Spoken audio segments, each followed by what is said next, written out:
हरियाणा में विधानसभा चुनाव के लिए वोटिंग खत्म होने के बाद एग्जिट पोल के अनुमानों में बीजेपी 10 साल बाद प्रदेश की सत्ता से बाहर होती नजर आ रही है। ध्रुव रिसर्च के मुताबिक बीजेपी को 22 से 32 सीट, कांग्रेस को 50 से 64 सीटें, तो वहीं दूसरे दलों और अन्य को 2 से 5 सीटों का अनुमान है। पी मार्क के मुताबिक बीजेपी को 27 से 35 सीटें, कांग्रेस को 51 से 61 सीटें और दूसरे दलों को 3 से 6 सीटें जाती दिख रही हैं। पीपुल्स पल्स के मुताबिक बीजेपी को 20 से 32 सीट, कांग्रेस को 49 से 61 सीट और अन्य दलों को 6 से 8 सीटों का अनुमान है।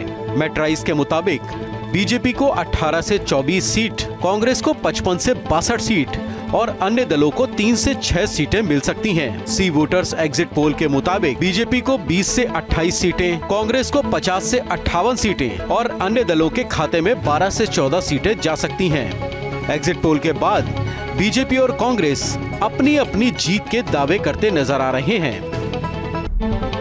हरियाणा में विधानसभा चुनाव के लिए वोटिंग खत्म होने के बाद एग्जिट पोल के अनुमानों में बीजेपी 10 साल बाद प्रदेश की सत्ता से बाहर होती नजर आ रही है। ध्रुव रिसर्च के मुताबिक बीजेपी को 22 से 32 सीट, कांग्रेस को 50 से 64 सीटें, तो वहीं दूसरे दलों और अन्य को 2 से 5 सीटों का अनुमान है। पी मार्क के मुताबिक बीजेपी को 27 से 35 सीटें, कांग्रेस को 51 से 61 सीटें और दूसरे दलों को 3 से 6 सीटें जाती दिख रही हैं। पीपुल्स पल्स के मुताबिक बीजेपी को 20 से 32 सीट, कांग्रेस को 49 से 61 सीट और अन्य दलों को 6 से 8 सीटों का अनुमान है।